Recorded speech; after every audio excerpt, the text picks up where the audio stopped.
बहुत इंटेंस थे और एक दूसरे में खोए हुए थे। इस वजह से मुझे देखा नहीं। ये सुनकर फना बहुत ज्यादा लाल हो जाती है। उसके बाद उसने गुस्से से कहा, तूने प्रोफेसर की बॉडी भी देखी क्या? और वो भी देख लिया क्या? तारा ने अनजान बनते हुए कहा, तू कहना क्या चाहती है? वो से क्या मतलब है तेरा? तू इतनी भी इनोसेंट नहीं है जितना बनने का नाटक कर रही है। अब सब कुछ देख चुकी है तू। यार तुझे ऐसा नहीं करना चाहिए था। कोई तो प्राइवेट मोमेंट्स होता है ना कपल्स का। मैंने कहा ना कि मैंने एक्सीडेंटल देखा था और मैंने पूरा नहीं देखा। वो सिर्फ 1 सेकंड का था और फिर मैं तुरंत पीछे हट गई थी। फिक्र मत कर तू। वैसे कितना पजेसिव हो रही है तू। इतनी जलन भी अच्छी नहीं होती। मैं कोई प्रोफेसर पर लाइन मारने नहीं जा रही हूँ। हालांकि हाँ, डैडी यीशु मुझे है, पर इसका मतलब ये नहीं है कि मैं अपनी फ्रेंड के ही बॉयफ्रेंड को चुरा लूं। इतनी गंदी नहीं हूं मैं। वैसे मैंने एक चीज नोटिस की। तू तो प्रोफेसर के साथ बहुत कंफर्टेबल है। तेरे चेहरे पर सुकून दिखाई देता है। फना तारा से बोली। ये बात मुझे भी समझ नहीं आती है कि क्यों मैं उनके साथ इतनी कंफर्टेबल हूँ। तुझे पता है, जब उन्होंने मुझे फर्स्ट टाइम टच किया था ना, तब भी मुझे ऐसा नहीं लगा कि कुछ अनकंफर्टेबल जैसा है। मैं बहुत कंफर्टेबल हूँ। उनके सामने मुझे नखरे करने अच्छे लगते हैं, क्योंकि वो मुझे मनाते भी हैं और कभी-कभी चिढ़ भी जाते हैं। तुम दोनों को देखकर ऐसा लगता है कि बहुत पहले से एक दूसरे को जानते हो। मुझे ऐसा लगता है कि वो तेरी याददाश्त जाने से पहले तेरी जिंदगी में थे। कभी-कभी मुझे भी ऐसा लगता है, पर अगर ऐसा होता तो वो मुझे बता देते। इतनी मोहब्बत करते हैं वो मुझसे। क्या उन्होंने ऐसा कहा तुझे? तारा ने फना से सवाल किया। फना ने अपना सिर ना में हिलाते हुए कहा, उन्होंने मुझसे कभी ऐसा नहीं कहा, लेकिन उनके एक्शन और उनकी आंखों में दिखाई देता है। कहते हैं ना कि कभी-कभी कुछ चीज जो बिना कहे हम समझ जाते हैं। वो हर वक्त बस मेरे बारे में सोचते हैं। मेरी छोटी-छोटी चीजों से वो डिस्टर्ब हो जाते हैं। मेरी इग्नोरेंस से उन्हें फर्क पड़ता है और मुझसे इतनी मोहब्बत करते हैं कि वो अपनी जान की परवाह भी नहीं करते। तू बहुत लकी है, पर मैं तुम दोनों के फ्यूचर के बारे में सोचती हूँ। क्या इसके बारे में कभी नहीं सोचते? एक साथ होना ना मुमकिन ही है तुम लोगों का। फना उदास होते हुए बोली, ऐसा कुछ भी नहीं है। बस डर लगता है न जाने क्यों। मैं कभी कभी सोचती हूँ कि क्यों ना ब्रेकअप कर लूं सर से, पर ये सोचते ही उदास हो जाती हूँ और दूसरे ही पल उनका चेहरा देखकर सब कुछ भूल जाती हूँ। तारा ने फना को जब उदास देखा तो बोली, अच्छा, ये सब छोड़ और क्यों ना हम दोनों कॉलेज की तैयारी करें। एग्जाम आने वाले हैं हमारे।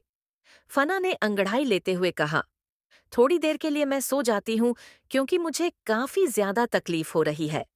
हाँ, क्यों नहीं? रात में इतने मजे किए हैं तो पेन किलर की जरूरत होगी। अगर कहो तो दे देती हूँ तुझे। तारा ने फना को टीस करते हुए कहा, जिससे फना उसे आंखें दिखाती है और तारा उठकर जाकर फ्रेश होने लग जाती है। जाने से पहले वो फना को बहुत ज्यादा चिढ़ाती है। फना बेड पर लेटते ही सो जाती है। फना आज तारा के साथ कॉलेज जाती है, लेकिन विक्रम नहीं आया था, जिससे फना को उसकी फिक्र होती है। वो दोनों फोन पर बात नहीं करते थे, लेकिन मिलने के लिए वो दोनों कोई ना कोई तरकीब जरूर लगा लेते थे। विक्रम को न जाने कैसे भनक हो जाती थी कि फना उदास है या वो खाना नहीं खा रही है। फना घर पर आती है, तब वहां पर उसके दादू और उसके पापा उसका इंतजार कर रहे थे, जिन्हें देखकर फना डर जाती है। उसे लगता है कि उन दोनों को सब कुछ पता चल चुका है। सोनाक्षी तिरछा मुस्कुराते हुए फना को देख रही थी।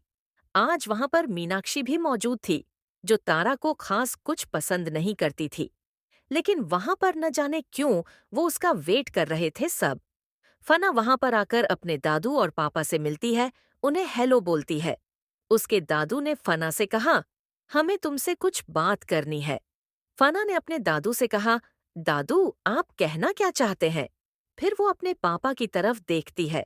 धर्मेंद्र भी फना को वहां पर बैठने का इशारा करते हैं, जिसे फना घबरा जाती है और अपने बैग को कसकर पकड़ लेती है। उसे लगता है कि ये लोग उसे जरूर मारेंगे। गजेंद्र ने फना से कहा, फना, हमने सुना है कि तुम्हारा कोई बॉयफ्रेंड है। तुम किसी के साथ सीक्रेट रिलेशनशिप में हो। कौन है वो लड़का? वो फना से सीधा ही सवाल कर लेते हैं। स्ट्रेट फॉरवर्ड थे उसके दादू, जिससे फना बहुत ज्यादा घबरा जाती है। वो समझ जाती है कि यह जरूर सोनाक्षी ने उसे बताया होगा। ऐसा कुछ भी नहीं है दादू। फना इतना ही बोलती है कि वहां पर गजेंद्र खड़े हो जाते हैं। फिर वहां से जाते हुए बोले, फना, तुम हमारे ऑफिस आओगी आज, हमें तुमसे कुछ बात करनी है। फना डरते हुए अपना सर हाँ में हिला देती है। वहीं सोनाक्षी और मीनाक्षी को तो लगा था कि आज फना की वॉट लगेगी, लेकिन फना ने सिर्फ 2-4 शब्द क्या बोले, इन दोनों का दिल ऐसे ही पिघल गया। धर्मेंद्र फना के सर पर हाथ रखते हुए बोले, तुम्हारे दादू तुम्हें बुला रहे हैं तो तुम्हें जाना होगा। तुम अभी जाओगी उनके साथ? फना अपना सिर हाँ में हिलाती है और वो अपने दादू के साथ कार में बैठकर चली जाती है। सोनाक्षी गुस्से से अपनी मम्मा को देखते हुए बोली, मम्मा, इसको इतना स्पेशल ट्रीटमेंट क्यों मिलता है? ये है क्या जो इसे इतना ज्यादा सिर पर चढ़ाकर रखा हुआ है? इन लोगों ने, मैंने खुद अपनी आंखों से देखा है इसे, इसका अफेयर चल रहा है। बेटा, मुझे तुम पर ट्रस्ट है। तुम्हारे दादू और तुम्हारे पापा इस लड़की को कुछ ज्यादा ही भाव देते हैं। तुम फिक्र मत करो, इसे हम दोनों मिलकर सबक सिखाएंगे। सोनाक्षी अपना सर हाँ में हिला देती है। वो फना को बिल्कुल भी पसंद नहीं करती थी। उसे जलन होती थी फना से। फना उससे दिखने में भी खूबसूरत थी और तो और उसे अटेंशन बहुत मिलती है सभी से। फना और दादू अब कार में थे। फना, हम तुमसे अपना सवाल दोहराएंगे नहीं, क्योंकि हम जानते हैं कि सच क्या है और तुम भी जानती हो। हम बस तुमसे ये पूछना चाहते हैं कि तुम्हें झूठ बोलने की क्या जरूरत है। दादू, फना के मुंह से आवाज ही नहीं निकलती है और उसकी आंखों में आंसू आ जाते हैं। तो उसके दादू अपने कोट से एक फोटो निकालकर फना को देते हुए बोले, यही है वो आदमी, है ना? इसके साथ तुम्हारा अफेयर चल रहा है। हमसे झूठ बोलने की कोशिश मत करना। फना उस फोटो में विक्रम को देखती है, जिससे उसके दिल की धड़कनें बढ़ जाती हैं। वो घबराते हुए बोली, दादू, इसे भूल जाओ फना, क्योंकि हम तुम्हारी शादी तय कर चुके हैं। तुमने हमें मजबूर किया ये कदम उठाने पर। हमें तुमसे ये उम्मीद नहीं थी। गजेंद्र ने अपनी गरजती हुई आवाज में कहा। फना जब देखती है कि उसके दादू बहुत ज्यादा गुस्सा हो रहे हैं, तो वो रोने लग जाती है। प्लीज दादू, मेरी बात तो सुनिए, मुझे एक्सप्लेन करने का मौका तो दीजिए। मैं इसे बहुत प्यार करती हूँ। फना ने अभी इतना ही कहा था कि गजेंद्र ने गुस्से से फना को देखते हुए कहा, तुम जानती भी हो इस आदमी ने तुम्हारे साथ क्या किया है। अगर हम इसका सच तुम्हें बता देंगे ना, तो तुम नफरत करने लगोगी खुद से, अपनी पसंद से। फना हैरान हो जाती है और वो अपने दादू को देखने लग जाती है। इसकी असलियत जानने के बाद नफरत करोगी तुम मुझे? हम तुम्हें समझाना चाहते हैं फना। तुम इतनी भोली हो कि तुम्हें कोई भी बहका सकता है। सारी गलती हमारी है। हमें तुम्हें अकेला छोड़ता ही नहीं था। तुम ना समझ हो। गजेंद्र गुस्से से फना को देखते हुए उसे कुछ बताते हैं। फना विक्रम की फोटो को हाथ में कसकर पकड़ कांप रही थी और उसकी आंखों से आंसू नहीं रुक रहे थे। नेक्स्ट डे निशु अपनी कार में बैठी थी। गुस्से से उसका पूरा फेस रेड हो गया था। निशु होटल पहुंच जाती है। वो अंदर जाती है। निशु कमरे में जब किसी को नहीं देखती है तो हैरान हो जाती है। वो चेक करती है कि क्या वो गलत रूम में तो नहीं इंटर हो गई, लेकिन रूम तो यही था। ये आदमी कहाँ चला गया? वो जाकर बाथरूम में चेक करती है तो वहां पर वो नहीं था। इसलिए वो बेड पर आकर बैठ जाती है और अपना फोन चलाने लग जाती है। निशु को बहुत ज्यादा गुस्सा आया हुआ था विक्रांत पर, क्योंकि ये आदमी कल रात उसे टॉर्चर कर रहा था मेंटली। निशु विक्रांत पर चिल्लाने के लिए बिल्कुल रेडी थी। जैसे ही रूम का डोर ओपन होता है, निशु गुस्से से विक्रांत पर चिल्लाने लग जाती है। तुम इडियट, बदतमीज, कमीने, बस्टर्ड, तुम्हें समझ में नहीं आता है क्या? तुम एक लड़की पर इतना प्रेशर क्यों डाल रहे हो? वो गुस्से से उस आदमी की तरफ बढ़ती है और खींचकर उसके सीने पर मुक्के मारने लग जाती है। दूसरे ही पल वो आदमी पकड़कर निशु को वॉल से लगा देता है और बिना कुछ बोले उसके होठों को चूमने लगता है। निशु गुस्से से अपना फेस साइड करते हुए चिल्लाकर बोली, पहले तुम मुझे आंसर करोगे, उसके बाद ही मैं तुम्हें कुछ करने दूंगी। तभी वो आदमी गुस्से से उसकी गर्दन पकड़ता है और उसके होठों को मसलते हुए वापस उसके होठों को चबाने लग जाता है। निशु को उठाते हुए वो उसके पैरों को अपनी कमर पर होल्ड कर देता है। निशु भी उसके सख्त बदन के नीचे दब सी जाती है। वो खुद को जब मसलते हुआ महसूस करती है। निशु गुस्से से उस आदमी के सीने पर हाथ रखकर उसे खुद से थोड़ा धक्का देती है। उसके बाद उसे देखते हुए बोली, तुम इतने ज्यादा उतावली क्यों हो रहे हो? तुमसे जो सवाल किया है मैंने, उसका जवाब दो पहले। उसके बाद ही मैं कुछ करने दूंगी तुम्हें। कल क्या किया तुमने? मुझे ब्लैकमेल करने के लिए हम दोनों के प्राइवेट फोटोज तुमने मुझे भेज दिए। तुम जानते भी हो उसका क्या मतलब है। तुम मुझे हार्श कर रहे हो, मुझे अब यूज कर रहे हो मेंटली। ये सुनकर विक्रांत ने निशु की आंखों में देखते हुए गुस्से से अपने हाथों को उसकी शर्ट के अंदर डालकर उसके बदन को मसल दिया। विक्रांत जैसे ही उसके उभारों को पनिश करता है, निशु दर्द से कराह देती है। आहा! निशु विक्रांत को देखते हुए चिल्लाकर बोली, तुम मुझे डोमिनेट क्यों कर रहे हो? वो गुस्से में आकर विक्रांत के मुंह पर एक पंच मार देती है। तुम्हें मुझसे फाइटिंग करनी है, तो क्यों ना हम ये फाइटिंग बेड पर करें? तुम्हारी एनर्जी भी वेस्ट नहीं होगी। विक्रांत उसे बेड की तरफ ले जाने लग जाता है। तो निशु गुस्से में चिल्लाते हुए बोली, जब तक तुम मुझे आंसर नहीं देते, मैं कुछ नहीं करने दूंगी तुम्हें। तुम साइको, आखिर क्यों मेरी जिंदगी को बर्बाद करने पर तुले हुए हो? तुम्हें वो देती हूं ना मैं, जो चाहिए। तुम जो कहते हो सब कुछ करती हूँ। लेकिन तुम्हें क्या मजा आ रहा है मुझे इस तरीके से परेशान करके? कल तुम पीछा कर रहे थे मेरा, जब मैं निखिल के साथ थी। निखिल को शक हो जाएगा। विक्रांत गुस्से से निशु को बेड पर पटक देता है और उसके ऊपर आते हुए बिना कुछ बोले उसकी शर्ट के बटन खोलने लग जाता है। निशु उसे रोकने की कोशिश करती है तो विक्रांत उसके हाथों को अपनी टाई से बांध देता है। निशु के चिल्लाने का भी विक्रांत पर कोई असर नहीं होता है। वो उसके अंडरगारमेंट्स को रिमूव करने लग जाता है, फिर उसके बदन को छूता है। वो पागल हो रहा था उसे टच करते हुए, और ये निशु भी महसूस करती है उसकी सांसों से। निशु विक्रांत का चेहरा देखती है और फिर बोली, तुम बिना मर्जी के मेरे साथ ये सब कुछ नहीं कर सकते हो। मैं तुम्हें हाँ नहीं बोल रही हूँ। तुम मुझे ये बताओ कि कब से स्टॉक कर रहे हो? विक्रांत ने अपने एक शब्द में कहा, तुम्हारी परमिशन की जरूरत किसे है? मैं जो चाहे तुम्हारे साथ कर सकता हूँ। ऐसा बोलते हुए वो निशु को पलट देता है, जिससे निशु दंग रह जाती है। विक्रांत गुस्से में निशु की बैक पर बाइट करने लग जाता है और उसे पर अपना निशाना बनाने लग जाता है, क्योंकि उसकी आंखों के सामने से कल का नजारा जा ही नहीं रहा था, जब निशु निखिल को बचाने के लिए उसके सामने आकर खड़ी हो जाती है।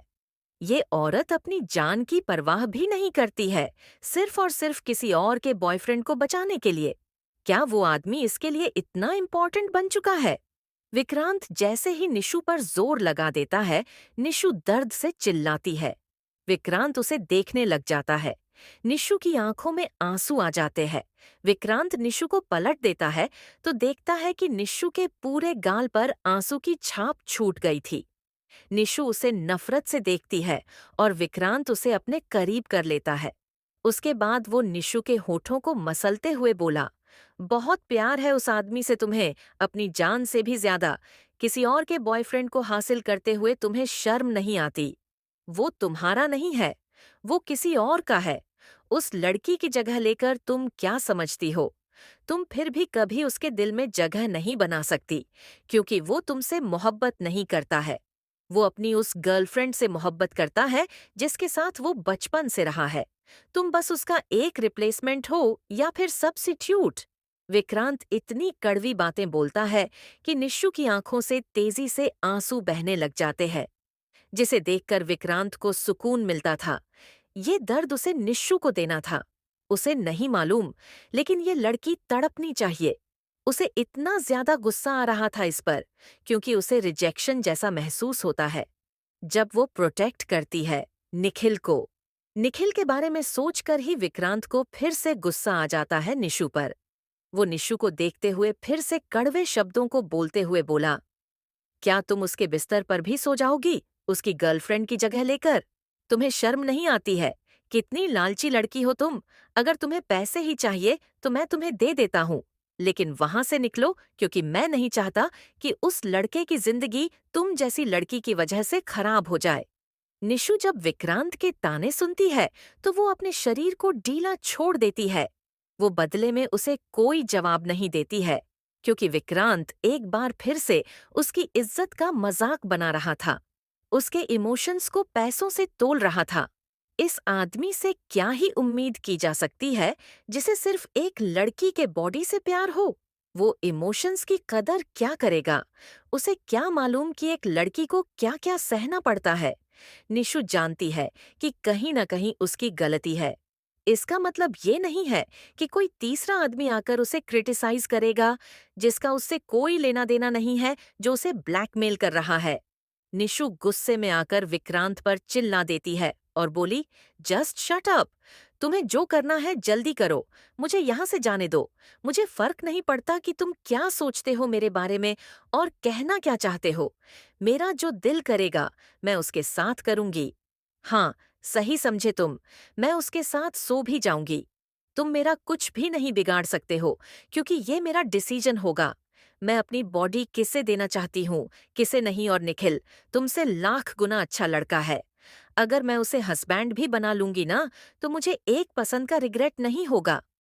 निशु के शब्दों को सुनकर विक्रांत गुस्से में उसके बाकी के कपड़े भी निकालकर फेंक देता है। फिर निशु की बॉडी को छूते हुए यूं कहे कि गुस्सा निकालते हुए मसलने लगा, जिससे निशु को काफी तकलीफ होती है। लेकिन वो आह नहीं करती है, क्योंकि विक्रांत ने उसकी आज बहुत बेइज्जती की थी। उसे ऐसा महसूस कराया कि वो कुछ भी नहीं है। इस आदमी से वो उम्मीद क्यों कर रही है? आखिर ये लगता ही क्या है उसका? निशु ने गुस्से से कहा, तुम्हें मालूम है तुम वो आदमी हो जो एक लड़की को ब्लैकमेल करता है और उसके साथ बदतमीजी करता है। तुम कोई नहीं होते हो ये सर्टिफिकेट देने वाले मुझे कि मैं अपनी लाइफ में किसके साथ अपनी पूरा फ्यूचर इमेजिन करती हूँ।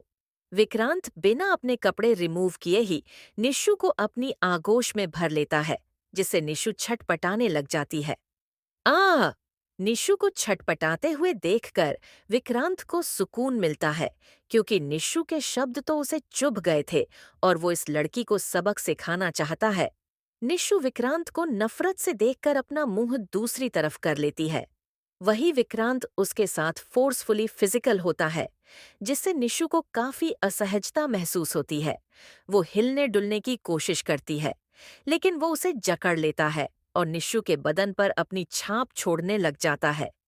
वो उसे फील कराना चाहता था, इतना करीब तो तुम्हारे निखिल भी नहीं आया, जितना करीब मैं तुम्हारे पहुंच चुका हूं, तुम्हारी रग रग में। वो सब कुछ फील कर रही हो ना तुम? वो निशु के कान में बोलता है, जिससे निशु अपनी आंखें बंद कर लेती है।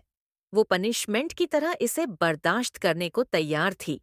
विक्रांत जब देखता है कि निशु उसे बेड पर इग्नोर कर रही है और उसका साथ नहीं दे रही है, तो वो एक झटके से उसे उठा लेता है, जिससे निशु की आह निकल जाती है। ये देखकर विक्रांत उसके होठों को चूमने लगा जाता है। वो निशु के बदन को ऐसे छूता है ताकि निशु भी बहक जाए। वो उसके वीक पॉइंट्स को टच करता है, जिससे निशु भी मदहोश होने लग जाती है। उसके बाद विक्रांत उसे मिरर में देखने को बोलता है। वो उसका फेस मिरर की तरफ जबरदस्ती कर देता है, जिससे निशु विक्रांत की बाहों में खुद को देखकर शर्मसार हो जाती है। विक्रांत ने उसके कान में कहा, इतने करीब और इतने नजदीक तुम्हारे मेरे सिवा कोई नहीं आ सकता। ये सब कुछ दिनों का है, फिर तुम मेरे पास आकर रहोगी।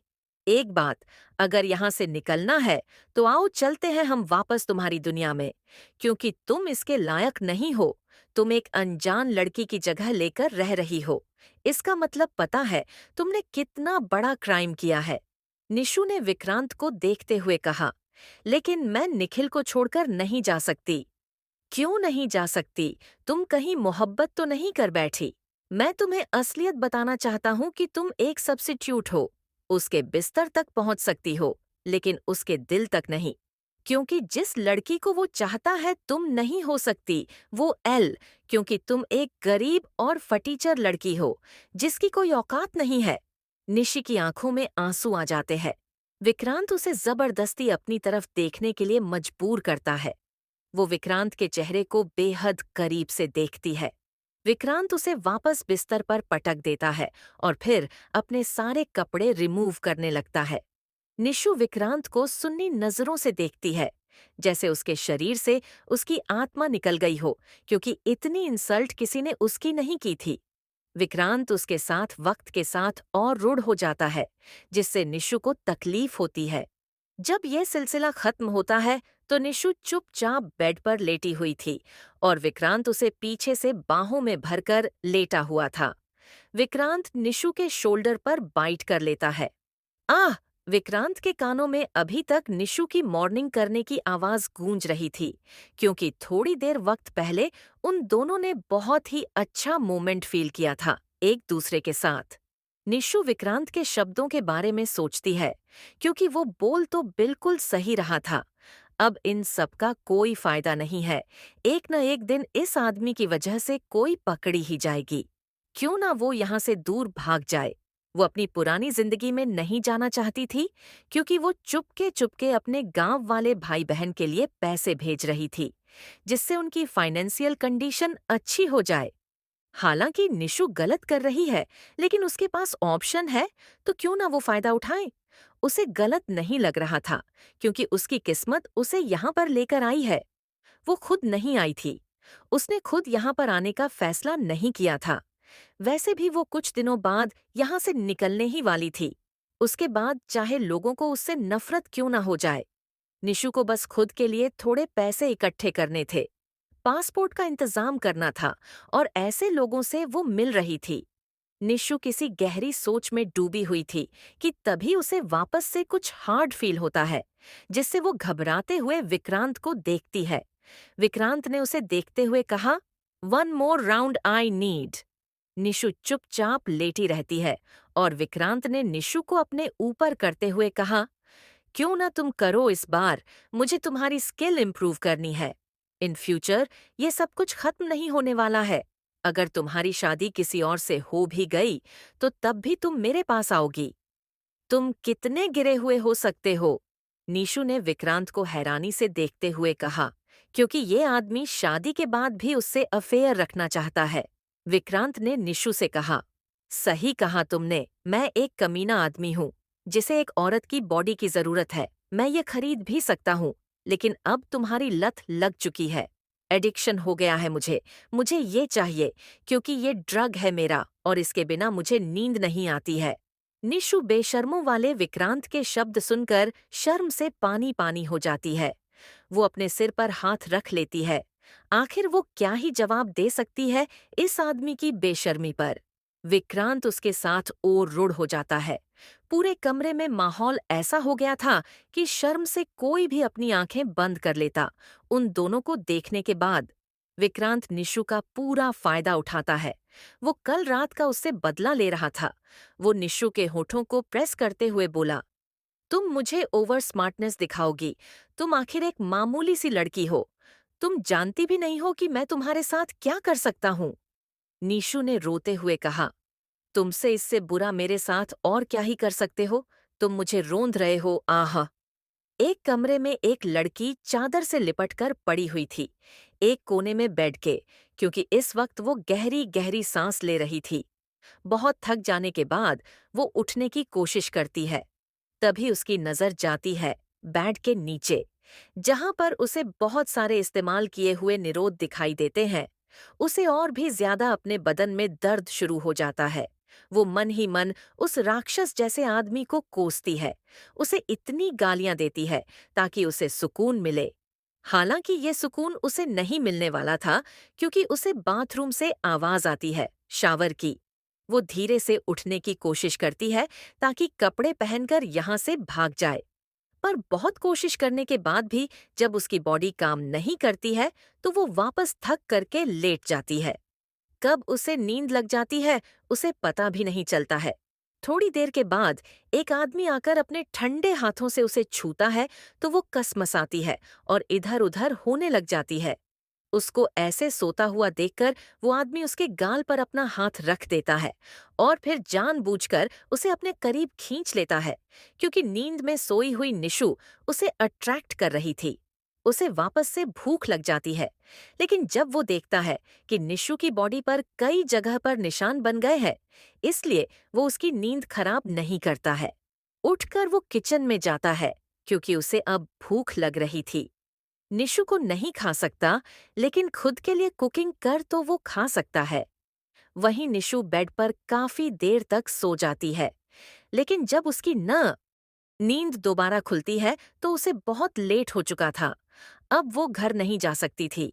वो निखिल को पहले ही बताकर आई थी कि आज वो अपनी फ्रेंड के घर पर रुक रही है, इसलिए उसे निखिल की टेंशन नहीं थी, लेकिन कहीं न कहीं अंदर गिल्ट था कि वो निखिल को धोखा दे रही है। लेकिन उसका रिलेशनशिप निखिल के साथ बिल्कुल भी नहीं है। आखिर कहाँ है मल्लिका? उसे मल्लिका का पता लगाना था, क्योंकि अब वो उसकी और जगह नहीं लेना चाहती। इस जिंदगी से थक चुकी है वो। जब तक विक्रांत उसकी जिंदगी में नहीं आया था, निशु बहुत खुश थी और आराम से रह रही थी। लेकिन अब वो जान चुकी थी कि उसकी आइडेंटिटी अब जल्दी ही सबके सामने आ जाएगी, इसलिए उसे यहाँ से भगाना होगा। निशु विक्रांत के शब्दों को बार बार अपने मन में रिमाइंड करती है, जब वो बोल रहा था कि तुम मेरे पास आ जाओ। निशु इस आदमी के पास कभी भी नहीं आएगी, क्योंकि उसे विक्रांत से नफरत होने लगी थी। स्टार्टिंग में तो उसे ये आदमी घमंडी लगता था, लेकिन ये इतना गिरा हुआ हो सकता है, उसने कभी नहीं सोचा था। विक्रांत जैसे ही निशु की तरफ देखता है, निशु अपनी आंखें झटके से बंद कर लेती है। ये देखकर विक्रांत तिरछा मुस्कुरा देता है। तुम्हें इतनी राल टपकाने की जरूरत नहीं है। अगर चाहती हो तो फिर खा सकती हो मुझे, या फिर खाना, तुम्हारी चॉइस। निशु गुस्से से अपना सिर झटक देती है तो विक्रांत की आंखें छोटी हो जाती हैं। वो निशु को अपने पास आने को बोलता है, पर निशु उसकी नहीं सुनती है। विक्रांत उसकी तरफ आने लग जाता है। निशु ये देखकर सिकुड़ने लग जाती है तो विक्रांत उसे उठा लेता है। उसकी बॉडी से स्मेल भी आ रही थी, जिससे वो एम्ब्रेस होने लग जाती है। वो विक्रांत से बोली, तुम क्या कर रहे हो किचन में? मुझे लेकर मत जाओ। तुम कुकिंग कर रहे हो और वहां पर अच्छा नहीं लगता? तुम्हारा माइंड डर्टी है। निशु ने गुस्से से मन ही मन कहा। गंदी हरकतें ये करता है और डर्टी मुझे बोल रहा है। निशु विक्रांत को घूरती है। विक्रांत उसे वहां पर बैठाने लग जाता है। निशु नीचे चिपकती हुए बोली, ठंड लग रही है मुझे, ऐसा मत करो। मैंने कुछ भी नहीं पहना हुआ है। थोड़ी तो तुम्हें शर्म आनी चाहिए ना? विक्रांत ने निशु से कहा। तो जब मैंने तुम्हें बुलाया था, तुम क्यों नहीं आई? विक्रांत निशु के गालों को देखता है और वहां पर एक बाइट करता है। उसके बाद निशु उसे धक्का देकर भाग जाती है। बाथरूम। वहां पर वो अपने दिल पर हाथ रखती है और मन ही मन सोचती है कि कैसे अजीब लोग रहते हैं इस दुनिया में। फना अपने कमरे में बंद थी। वो किसी से बात नहीं कर रही थी और न ही किसी का फोन पिक कर रही थी। उसने तारा का भी एक भी कॉल पिक नहीं किया था, जिससे तारा को उसकी बहुत फिक्र होती है। उसे लगता है कि कहीं फना पकड़ी तो नहीं गई है और उसे लॉक कर दिया गया है। इधर फना खाना नहीं खा रही थी। उसकी हालात बहुत खराब हो चुकी थी। उसके पापा जाकर उसे मनाने की कोशिश करते हैं, लेकिन फना किसी से बात नहीं करती है। वो जानते थे कि आज फना ये सब जानने के बाद बहुत रोई है और उसका दिल टूट गया है। लेकिन उसका दिल टूटना एक तरीके से उसे आगे जाकर सही कर रहा है, क्योंकि वो अपनी बेटी को उस राक्षस जैसे आदमी के हाथ में कभी नहीं जाने देगा। वो लोग उसे प्रोटेक्ट कर रहे थे। वो उसकी फैमिली थी, उसके दुश्मन नहीं जो फना का बुरा चाहेंगे। विक्रम से उसे दूर करना बहुत जरूरी था। 2 दिन बीत जाते हैं, लेकिन फना किसी से बात नहीं करती है। वो कमजोर हो चुकी थी। एक लड़की बेड पर उल्टा लेटी हुई थी और उसकी आंखों से आंसू नीचे टपक रहे थे। ऐसा लग रहा था कि उसके अंदर जान नहीं है। उसके सारे कपड़े बिखरे हुए थे और उसके बाल भी ऐसे हो गए थे, जैसे मानो कि 2-4 दिन से उसने खुद पर ध्यान ही ना दिया हो। वो उल्टी बेड से लटकी हुई बस कुछ सोच रही थी, मानो सब कुछ टूट गया हो। उसके अंदर जीने की चाहत खत्म हो गई थी। फना अपने आंसू बहाते हुए रो रही थी। वो चांद को अपनी उल्टी आंखों से देखती है, जैसे उस चांद में वो किसी का चेहरा ढूंढ रही हो। लेकिन दूसरे ही पल चांद में जब उसे उस शख्स का चेहरा नजर आता है, तो वो अपनी आंखें बंद कर लेती है, क्योंकि नफरत हो रही थी उसे खुद से और इस शख्स से। वो खुद को खत्म कर लेना चाहती थी। ऐसा लग रहा था कि उसके जीने की कोई मंजिल ही नहीं है। इतना बड़ा धोखा कैसे दे सकता है कोई? एक शख्स उसकी भावनाओं के साथ खेल सकता है। फना अपने दिल पर हाथ रख देती है। जब उसकी सांस रुकने लग जाती है, तो वो धीरे से उठकर बैठ जाती है, क्योंकि उसे जीना था। उसके चेहरे पर गुस्से वाले भाव आ जाते हैं। नफरत। इस नफरत में अब कोई तो जलने वाला था। अगली सुबह तारा कॉलेज आती है, इस उम्मीद में कि फना उससे मिलेगी। फना की कोई खबर नहीं थी। वही तारा को विक्रम देखता है, क्योंकि उसकी मोटू उससे कोई कांटेक्ट नहीं कर रही थी और ना ही वो कॉलेज आ रही थी। विक्रम ने फना के लॉकर में भी चेक किया था। 3 दिन से खाना रखा हुआ था, किसी ने उसे टच भी नहीं किया था। वो तारा के पास आता है। वो तारा से पूछता है कि आखिर कहाँ है उसकी मोटू। तारा भी उसे बता देती है कि फना उसके कांटेक्ट में नहीं है, जिससे वो तारा की गर्दन पकड़कर उसे धमकाता है। तारा डर जाती है और उसके चेहरे का रंग उड़ जाता है कि ये आदमी फना के सामने कैसा है और उसके सामने कैसा है। किसी आदमी की ऐसी दो पर्सनालिटी कैसे हो सकती है? वो विक्रम का इतना डरावना रूप देखकर गुस्से से बोली, कौन हो आप? मैं शुरू से ही जानती थी कि आप एक अच्छे इंसान नहीं हो। विक्रम ने गुस्से से तारा की गर्दन को दबाते हुए कहा, मेरी बेबी डॉल कहाँ है? वो मेरा कॉल पिक नहीं कर रही है। उसे मैं कांटेक्ट नहीं कर पा रहा हूँ। तुम अगर सच बोलोगी तो तुम्हारी जान बख्श दूंगा मैं। ओके, है कौन आप? आप मुझे डोमिनेट नहीं कर सकते। मैं आपकी कंप्लेंट प्रिंसिपल से कर दूंगी। तारा जब विक्रम को धमकी देती है, तो विक्रम तिरछा मुस्कुराता है। उसके बाद वो तारा को देखते हुए गुस्से से बोला, मुझे अपना फोन दो। विक्रम के ऐसे बोलने पर तारा उसे अपना फोन नहीं देती है। तभी विक्रम ने गुस्से से कहा, गिव योर फोन। तारा से वो जबरदस्ती उसका फोन छीन लेता है। तारा चिल्लाने लग जाती है। विक्रम गुस्से में उसे धमकी देता है कि अगर उसने किसी को भी उसके बारे में बताने की कोशिश की, तो वो उसे जान से मार देगा। तारा डर जाती है विक्रम की आंखों में देखकर। वही विक्रम तारा के फोन को चेक करता है, तो उसमें तारा ने फना को बहुत सारे मैसेज किए थे, कॉल किए थे, लेकिन एक भी कॉल और मैसेज रिसीव नहीं किया गया था। ये देखकर विक्रम अपने होंठ भींच लेता है। उसके बाद वो तारा के फोन को उसे देकर चला जाता है। विक्रम को अब टेंशन हो रही थी कि उसकी मोटू ने उससे सारे कांटेक्ट खत्म क्यों कर दिए। आखिर ऐसा भी क्या कर दिया उसकी फैमिली ने उसके साथ? कहीं ये लोग उसकी मोटू को उससे दूर करने की प्लानिंग तो नहीं कर रहे हैं? विक्रम कॉलेज से चला जाता है और वो अपने फ्लैट में पहुंचता है। वहां पर वो नाइफ निकालता है। उसके बाद नीचे से वो अपने हाथ पर एक कट लगा लेता है। इस कट से वो अपने तड़पते हुए दिल को शांत कर सकता है, क्योंकि उसकी मोटू उसके लिए मेडिसिन थी। उसकी शक्ल नहीं देखता था जब तक विक्रम का दिन अच्छा नहीं जाता था। विक्रम ने खुद से कहा, अभी तक सिर्फ मैं अपनी मोटू के लिए रुका था, उसे प्यार से लेकर जाना जाता था, लेकिन अब जबरदस्ती या अपनी मर्जी से वो सिर्फ मेरी है। फना अपने कमरे से बाहर आती है।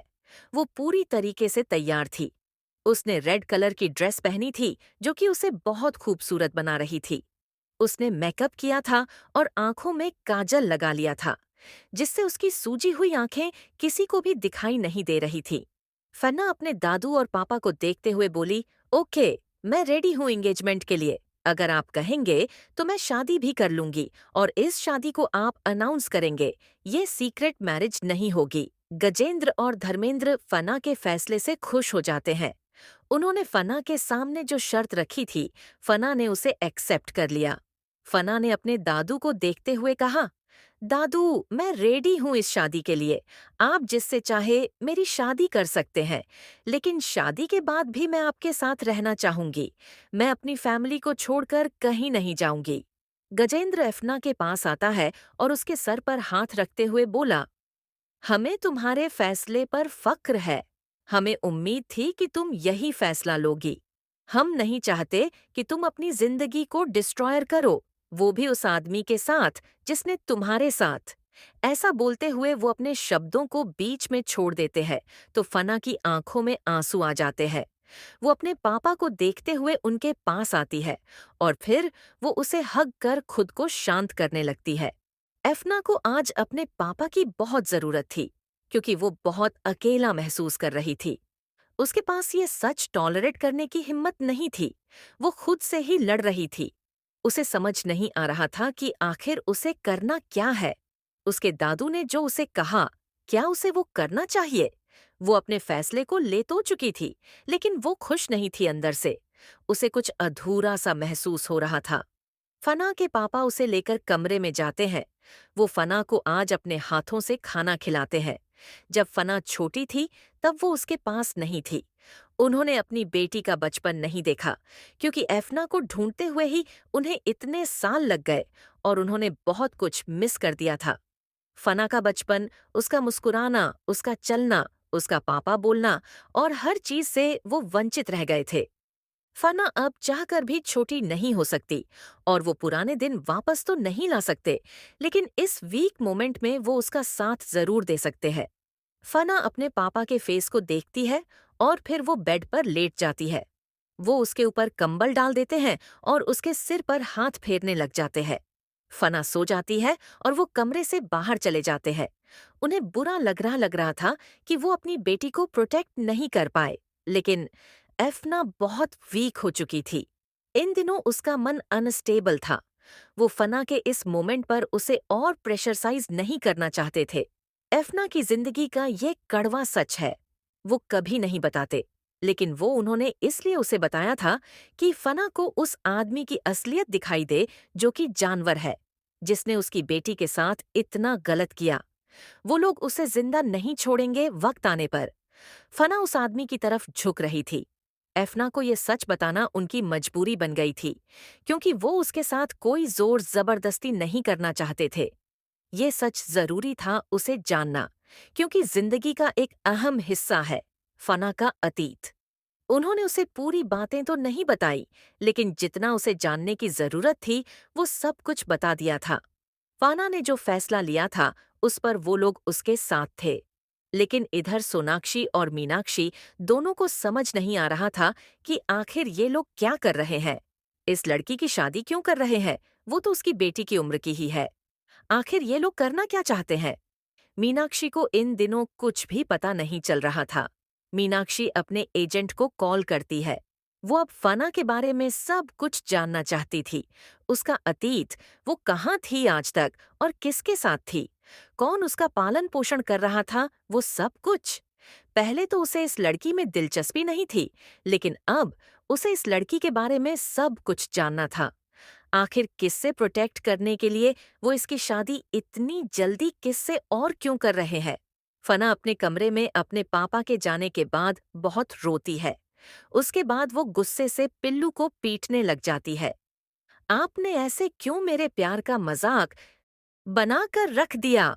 वो गुस्से में उस परफ्यूम की बोतल को देखती है और फिर उसे उठाकर पटक देती है और जोर जोर से चीखने लग जाती है।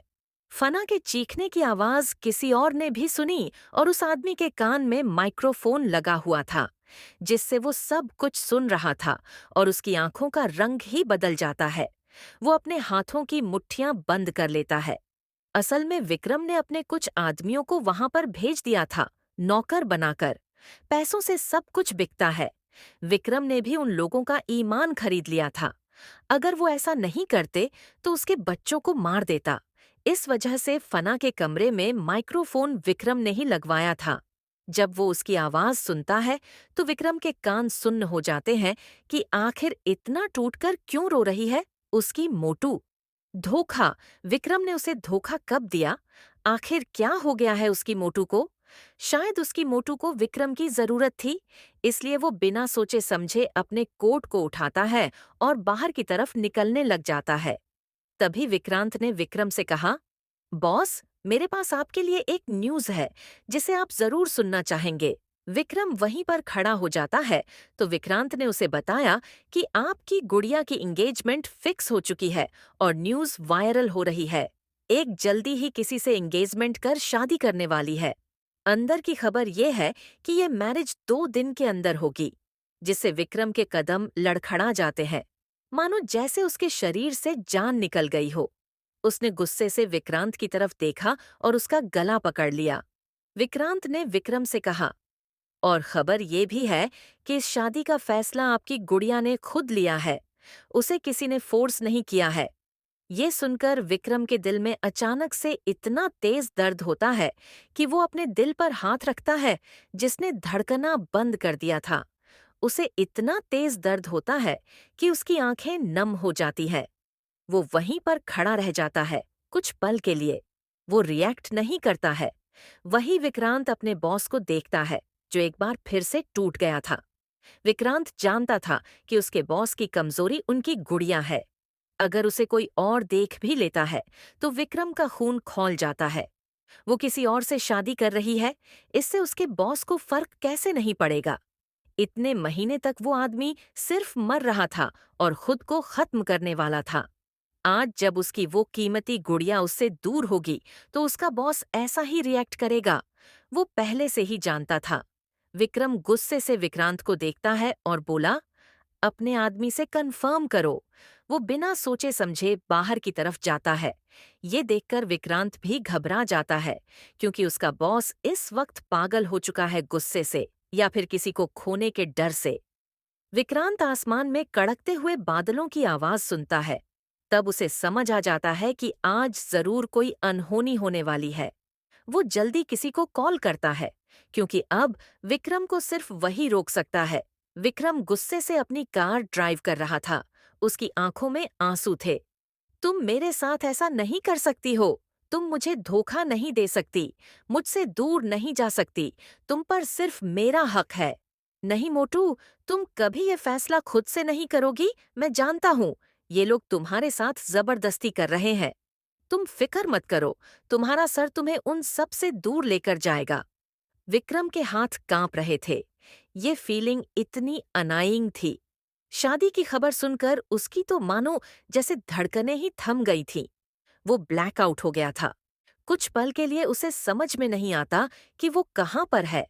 विक्रम अभी फना के बारे में ही सोच रहा था कि उसकी कार किसी की कार को ठोक देती है। लेकिन विक्रम इसकी परवाह नहीं करता है। वो अपनी कार को तेजी से राणा के पैलेस के डोर पर रोकता है। विक्रम गुस्से से बाहर आता है। वहां पर राणा के गार्ड्स खड़े हुए थे, जो विक्रम पर गन पॉइंट कर खड़े हो जाते हैं, क्योंकि विक्रम जबरदस्ती कर रहा था अंदर जाने की। विक्रम जोर से चिल्लाता है, मुझे मेरी बेबी डॉल वापस करो, मैं इस पैलेस को आग लगा दूंगा। विक्रम फना को आवाज देता है, अपनी गरजती हुई आवाज में। फना, जो कि अपने कमरे में बैठी हुई थी, उसे ऐसा लगता है जैसे कि विक्रम उसे आवाज दे रहा है। इसलिए वो झटके से सिर घुमाकर अपनी बालकनी की तरफ देखती है। उसके बाल पीछे की तरफ उड़ने लग जाते हैं। उसका गोल मटोल चेहरा, जो आंसुओं की वजह से भीगा हुआ था। फना अपने आंसू पोंछती है और बिना सोचे समझे बालकनी की तरफ भागती है। सर, आप आ गए? फना बालकनी की तरफ बिना सोचे समझे भागती है। सर, आप आ गए? फना की आंखों से आंसू और तेज हो गए थे। वो बालकनी में जाकर खड़ी हो जाती है। उसके पूरे बाल नीचे की तरफ झुक जाते हैं। विक्रम के दिल की धड़कन बढ़ जाती है और वो बालकनी की तरफ देखता है।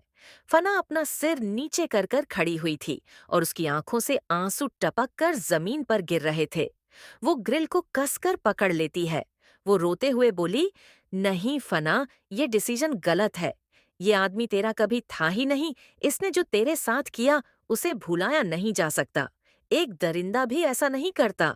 फना विक्रम का फेस नहीं देखती है। वो अपनी कदम पीछे लेने लग जाती है। तभी विक्रम जोर से चिल्लाता है और तड़प कर बोला, बेबी डॉल, मेरे मोटू बच्चे, लुक एट मी। तुम किसी और से शादी कर रही हो। ऐसा हो ही नहीं सकता। मैं जानता हूं कि ये लोग तुम्हारी शादी जबरदस्ती कर रहे हैं। मेरे पास आ जाओ। तुम्हें कोई कुछ नहीं बोलेगा। कोई तुम्हें नहीं डराएगा। कोई तुम्हें नहीं धमकाएगा। कोई नहीं रोक सकता तुम्हें। वही धर्मेंद्र और गजेंद्र वहीं पर खड़े थे और विक्रम को देख रहे थे। उसके तड़पते हुए और कांपते हुए पैरों को देखकर गजेंद्र के होठों पर तो एक जहरीली मुस्कान आ जाती है। वहीं धर्मेंद्र गुस्से से आगे बढ़कर विक्रम को जान से मारना चाहता था, क्योंकि उसके अंदर खुन्नस भरी हुई थी। इस आदमी ने जो उसकी बेटी के साथ किया, वो कैसे भूल सकता है? ये सही वक्त था उसे जान से मारने का। धर्मेंद्र जैसे ही आगे बढ़ता है, गजेंद्र उसे रोकते हुए बोला, रुक जाओ, खेल में तो असली मजा अब आएगा, क्योंकि फना अब खुद उसे मना करेगी। कभी कभी हमारा चुप रहना ही बेहतर होता है। उसकी हालत देखो, वो कैसे बौखलाकर पागल हो चुका है।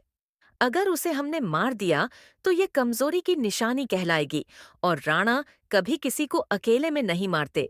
ये तुम कैसे भूल सकते हो? लेकिन उसने मेरी बेटी के साथ जो किया, उसे कैसे भूल जाऊंगा मैं? मुझे आपकी एक बात नहीं सुननी। ऐसा बोलते हुए गजेंद्र गुस्से से अपने बाप का हाथ झटक देता है और एक पिस्तौल निकालकर विक्रम की तरह बढ़ने लग जाता है। तो पीछे से गजेंद्र उसके पैर पर शूट कर देता है। वो साइलेंस वाली गन थी, जिस वजह से किसी को पता नहीं चलता है, और धर्मेंद्र वहीं पर लेटा रह जाता है। वो अपने बाप को गुस्से से देखता है, क्योंकि गोली उसे छूकर निकल गई थी। वो जानता था कि उसके बाप ने ऐसा क्यों किया। धर्मेंद्र ने गुस्से से अपने बाप से कहा, तो आप क्या चाहते हैं कि मैं बस अपनी आंखें बंद कर अपनी बेटी के साथ ये सब कुछ होता हुआ देखता रहूं? आपके कहे मुताबिक चलते हुए मैं अपनी बेटी को साथ में के जंगल में धकेलता जा रहा हूँ। आपको क्या लगता है कि आप इन सब चीजों को कंट्रोल कर रहे हैं? लेकिन मैं आपको बता दूं कि आपका पाला इस बार गलत आदमी से पड़ा है। अगर मेरी बेटी को कुछ हुआ तो मैं भूल जाऊंगा कि आप मेरे जन्म देने वाले बाप हो। आपकी जान लेने से पहले मैं एक पल नहीं सोचूंगा। धर्मेंद्र ने गजेंद्र को धमकी दी थी। गजेंद्र जैसे हैरान हो जाते हैं।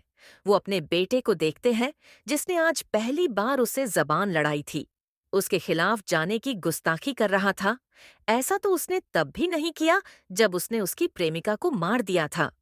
अपनी बेटी के लिए बगावत पर उतर रहे हो तुम। अगर जरूरत पड़ी तो आपकी भी जान ले लूंगा। मैं अभी जा रहा हूँ, आप मुझे नहीं रोक सकते।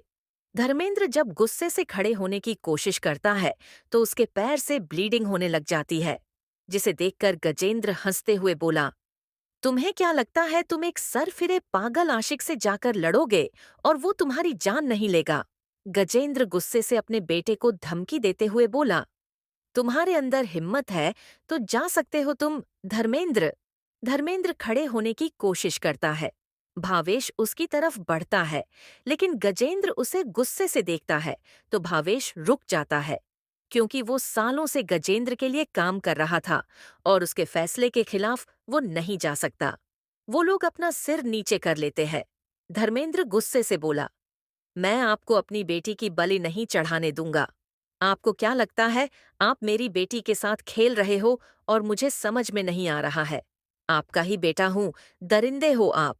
गजेंद्र ने गुस्से से कहा, मैं उसे प्रोटेक्ट करने की कोशिश कर रहा हूं और तुम बीच में आ रहे हो। उसके बाप होते हुए भी तुम्हें शर्म नहीं आती है क्या? अपनी लवर को तो खो चुके थे और अपनी बेटी को भी खोना चाहते हो। अगर मैं तुम्हें नहीं बताता तो तुम्हें तो तुम्हारी बेटी के बारे में पता भी नहीं चलता, और तुम बात करते हो बेटी की। जब उसका सौदा हो रहा था तो तुम कहाँ थे? जब वो बार में काम कर रही थी तब तुम कहाँ पर थे?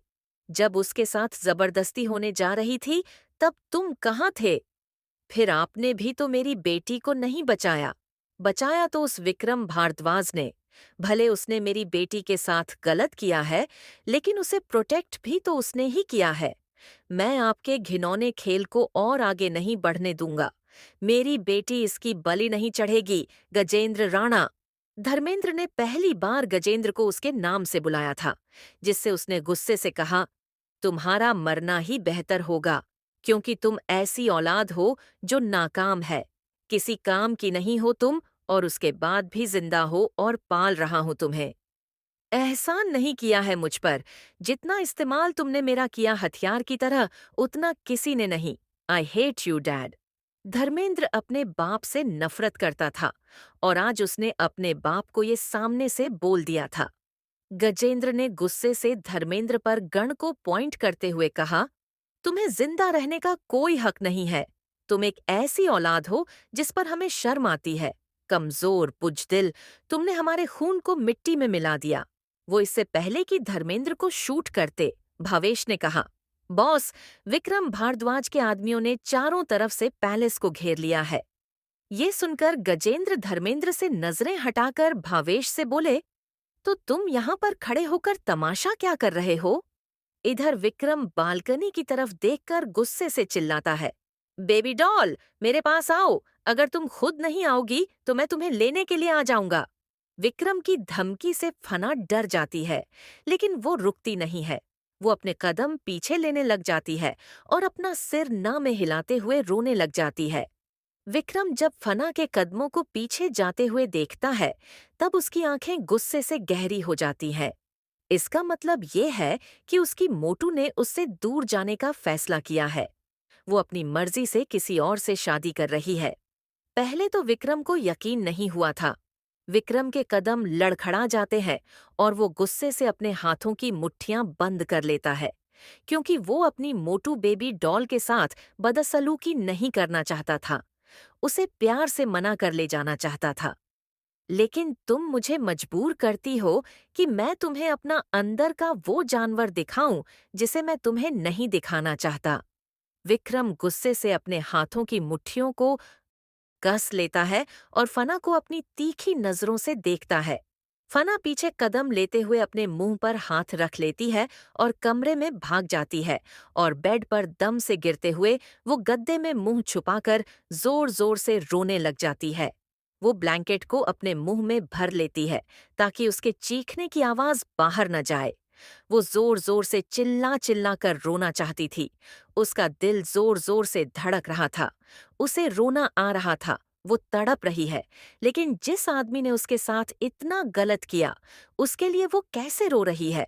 उसके लिए क्यों तड़प रही है वो? विक्रम गुस्से से अपने कदम अंदर की तरफ बढ़ाने लग जाता है, लेकिन वहां पर बॉडीगार्ड रोक लेते हैं। तभी विक्रम गुस्से से चिल्लाते हुए बोला, मेरे रास्ते में आने की हिमाकत की तो तुम्हारी जान ले लूंगा। विक्रम की धमकी से वो लोग डर तो जाते हैं, लेकिन पीछे नहीं हटते हैं। तभी विक्रम के आदमियों और राणा के आदमियों के बीच में लड़ाई होना शुरू हो जाती है। विक्रम बिना खौफ के अंदर जाता है। उसे कोई भी रोकने की हिम्मत नहीं करता है। वो अंदर जाता है और गुस्से में ढूंढने लग जाता है फना को। विक्रम गुस्से से फना के कमरे का दरवाजा तोड़ देता है और अंदर घुसता है तो देखा है कि फना बेड पर बैठी रो रही है, गद्दे में मुंह छुपाकर। वो अंदर घुसता है। फना जैसे ही उसे देखती है, वो दंग रह जाती है। उसके मुंह से चीख निकल जाती है। विक्रम उसकी तरफ एक नजर देखता है और फिर उसकी तरफ कदम बढ़ाने लग जाता है। फना अपने कदम पीछे लेने लग जाती है और जोर से चिल्लाते हुए बोली, चले जाओ यहाँ से। मैं तुम्हारे साथ नहीं आना चाहती। नफरत करती हूँ मैं तुमसे। विक्रम उसे अपने शोल्डर पर उठा लेता है जबरदस्ती। इस वक्त विक्रम गुस्से से पागल हो चुका था और उसे कुछ भी नहीं दिखाई दे रहा था, ना सुनाई दे रहा था। वो फना को लेकर बाहर जा रहा था। सोनाक्षी और मीनाक्षी कमरे से बाहर आती है। जब वो विक्रम को सुहाना को ले जाते हुए देखती है, तो वो हैरान हो जाती है कि ये कौन आदमी है जो फना को ऐसे लेकर जा रहा है, वो भी राणास के घर में घुसकर। सोनाक्षी तो विक्रम को पहचान लेती है कि ये तो उनके प्रोफेसर है, लेकिन ये कहाँ लेकर जा रहे हैं फना को, और ये अंदर घुसे कैसे इतनी सिक्योरिटी के बीच में, और कोई इन्हें रोक क्यों नहीं रहा है? भावेश गुस्से से सामने आ जाता है। विक्रम बिना सोचे समझे भावेश के ऊपर शूट कर देता है। गोली जाकर सीधा भावेश के सीने पर लगती है। विक्रम को किसी से कोई मतलब नहीं था। अगर कोई बीच में आएगा तो मैं उसके साथ क्या करूंगा कि तुम सब देख चुके हो। गजेंद्र विक्रम को देख रहा था। एक नजर विक्रम गजेंद्र पर डालता है। फना जोर जोर से चिल्लाकर रोने लग जाती है। दादू, प्लीज मेरी मदद करिए, मुझे इस जानवर के पास मत छोड़िए पापा। फना जोर जोर से रोने लग जाती है। वो सबसे हेल्प मांगती है, लेकिन कोई भी आगे नहीं आ रहा था। गजेंद्र आगे बढ़ता है तो विक्रम गुस्से से उसके पैरों पर शूट कर देता है, जिससे फना अपने मुंह पर हाथ रख लेती है। वही धर्मेंद्र तो अंदर बांध दिया गया था और वो अपने आप को छुड़ाने की बहुत कोशिश करता है। गजेंद्र तो जमीन पर पड़ा हुआ था। वो विक्रम को देखते हुए गुस्से से बोला, मेरी पोती को छोड़ दो, तुम उसे ऐसे लेकर नहीं जा सकते, उसे अगवा नहीं कर सकते तुम। मैं क्या कर सकता हूँ, क्या नहीं कर सकता हूँ, ये तुम भी जानते हो, गजेंद्र राणा। वही फना गुस्से से विक्रम के शोल्डर पर जोर से काटती है और छटपटाने लग जाती है। वो उतर जाती है और अपने दादू की तरफ भागती है, लेकिन विक्रम गुस्से में उसके हाथ को पकड़कर उसकी गर्दन पर नाइफ रख देता है। अगर तुम नहीं चाहती कि तुम्हारे इस दादू के टुकड़े टुकड़े कर दूं और ये पहले शमशान में बदल जाए, चुपचाप मेरे साथ चलो। मुझे गुस्सा मत दिलाओ बेबी डॉल, विक्रम अपनी गरजती हुई भारी आवाज में बोलता है। फना विक्रम की धमकी से डर जाती है। वो अपने दादू के पास नहीं जाती है। विक्रम उसे जबरदस्ती उठाकर ले जाने लग जाता है। फना ने उसे जानवर कहा था। उसकी मोटू बेबी डॉल इतना कैसे बदल गई? एक दिन में इन लोगों ने उसका ब्रेन वॉश किया। इस वजह से वो उससे इतनी नफरत कर रही है। सोनाक्षी तो विक्रम को देखकर हैरान हो गई थी। उसका प्रोफेसर इतना ज्यादा खतरनाक है कि उनके पैलेस में घुसकर सामने से फना को उठाकर लेकर जा रहा है। मुझे तो पहले ही लगा था कि इन दोनों के बीच में कुछ चल रहा है, लेकिन किसी की इतनी हिम्मत कैसे हो सकती है कि वो राणा के पैलेस में घुसकर उनको धमकाए।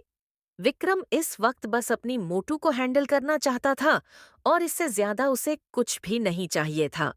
वो उसे लेकर बाहर आता है और अपनी कार में लेकर जाने लग जाता है, लेकिन फना गुस्से से विक्रम को देखती है और चिल्लाते हुए बोली, अभी के अभी कार रोको, वरना मैं इस चलती हुई कार से कूद जाऊंगी। मुझे छूने की हिम्मत मत करना, तुम एक रेपिस्ट हो।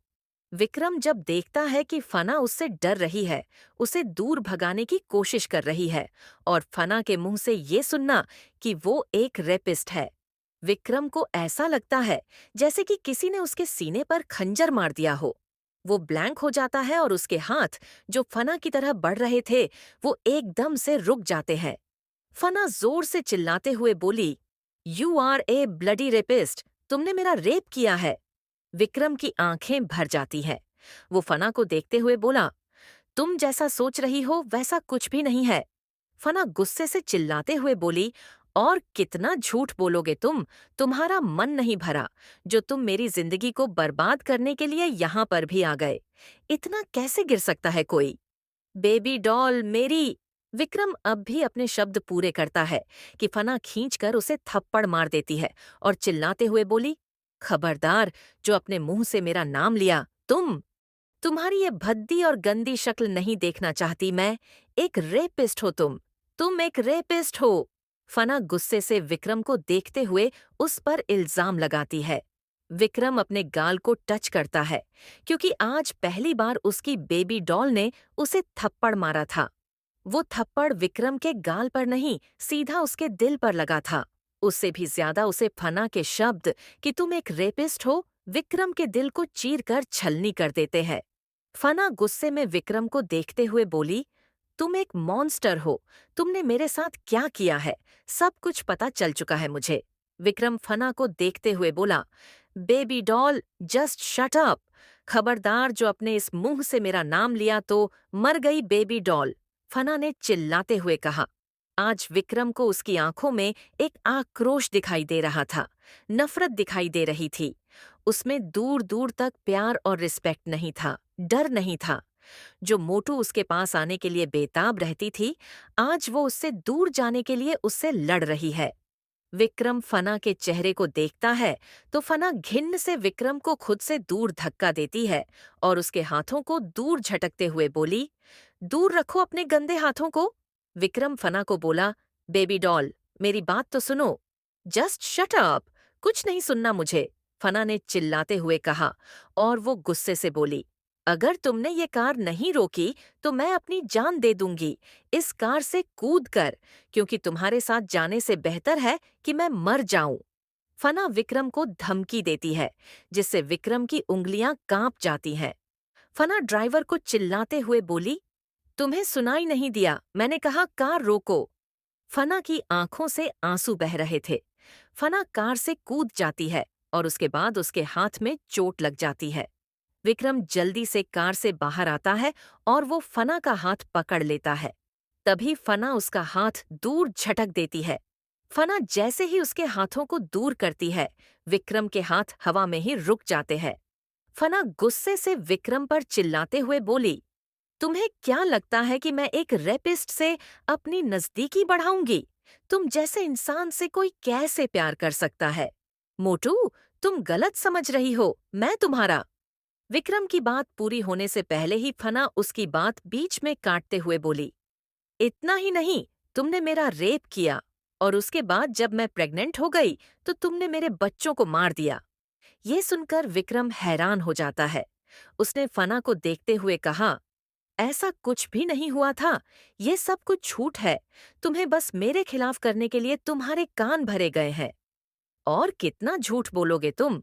तुम्हारा असली नाम विक्रम भारद्वाज है, क्यों सही कहा ना मैंने? क्या ये झूठ है? फना ने रोते हुए विक्रम की आंखों में देखते हुए उससे सवाल किया। पहले ही मौसम खराब था, लेकिन अब तो बारिश शुरू हो गई थी। विक्रम ने फना से कहा, तुम चलकर कार में बैठो, फिर हम बात करते हैं। बात करने के लिए कुछ बचा ही नहीं है। मेरे सवालों का जवाब दो, तुम विक्रम भारद्वाज हो? हाँ, मैं विक्रम भारद्वाज हूँ, विक्रम ने एक्सेप्ट करते हुए कहा। लेकिन तुम नहीं जानती कि मैंने अपना नाम सिर्फ तुम्हारे लिए बदला था। एक और झूठ, मेरे कॉलेज में मेरा प्रोफेसर बनकर आना तुम्हारी एक प्लानिंग थी। तुमने क्या किया उस आदमी के साथ? मार दिया गया उसे, क्योंकि तुम जैसा आदमी कुछ भी कर सकता है। जो अपने बच्चों का सगा नहीं है, वो किसी का भी नहीं हो सकता। फना टूट गई थी और वो अपने आंसू साफ करते हुए बोली, तुम्हें मालूम है, मुझे लगा कि ये सब कुछ प्यार था, लेकिन मुझे नहीं मालूम था कि तुम तो बस मुझे हासिल करने के लिए आए थे। तुम बदला ले रहे थे। तुमने पहले भी यही किया था ना? विक्रम ने फना की तरफ कदम बढ़ाते हुए कहा, मेरी बात सुनो। मैं नहीं जानता कि उन लोगों ने तुम्हें क्या बताया है मेरे खिलाफ करने के लिए, लेकिन ये पूरा सच नहीं है। अगर तुम्हारी याददाश्त वापस आ जाती, तो तुम सब समझती। याददाश्त? इसी का तो फायदा उठाया है ना तुमने। तुम्हें लगा कि भूल चुकी हूं मैं, कुछ भी याद नहीं है मुझे। तो फिर दोबारा फायदा उठा लेता हूं उसका, और एक बार फिर इसकी बॉडी का इस्तेमाल करूंगा और प्रेग्नेंट कर छोड़ दूंगा, और या फिर जबरदस्ती अबॉर्शन करवा दूंगा। पिछली बार भी तो यही किया था ना? विक्रम की आंखें नम हो जाती हैं। वो फना को काबू में करने की बहुत कोशिश करता है, लेकिन आज न जाने क्या हो गया था फना को। वो बस विक्रम से सवाल कर रही थी, बल्कि उसके जवाब भी नहीं चाहती थी, जैसे वो जवाब पहले से ही जानती हो। फना ने रोते हुए गुस्से से कहा, तुमने मेरा अबॉर्शन करवाया, वो तुम्हारा बच्चा भी था। तुम मेरे साथ ऐसा कैसे कर सकते हो? एक जानवर से भी गए गुजरे हो तुम, विक्रम भारद्वाज। फना गुस्से में चिल्ला देती है और वो जोर जोर से रोने लग जाती है। उसके रोने की आवाज सुनकर विक्रम का दिल टूट रहा था। मैंने हमारे बच्चे का अबॉर्शन नहीं करवाया था, तुम्हारा मिसकैरेज हुआ था, बेबी डॉल। फना चिल्लाते हुए बोली, एक और झूठ? कितने झूठ बोलोगे तुम? तुम्हारा ये घिनौना सच जानने के बाद मुझे ऐसा लगा जैसे कि सब कुछ खो दिया है मैंने। मैंने तो दिल से प्यार किया था तुमसे। मैंने ये तक नहीं देखा कि हम दोनों के बीच में कितना गैप है। सोच सोच कर डर लगता था कि कहीं खो ना दूं, लेकिन यहाँ तो सब कुछ खत्म हो चुका है। एक साजिश का जरिया बन रही थी मैं, एक बदले की निशानी। तभी विक्रम फना की तरफ बढ़ते हुए बोला, कोई बदला नहीं था, कुछ भी नहीं था। तुम्हारी फैमिली तुमसे झूठ बोल रही है। उनसे पहले मैं तुम्हारी जिंदगी में आया था। तुम्हारी याददाश्त के साथ इन लोगों ने छेड़छाड़ की। तुम्हें जो मेडिसिन दी जाती है, वो सिर्फ इसलिए दी जाती है ताकि तुम्हारी याददाश्त वापस ना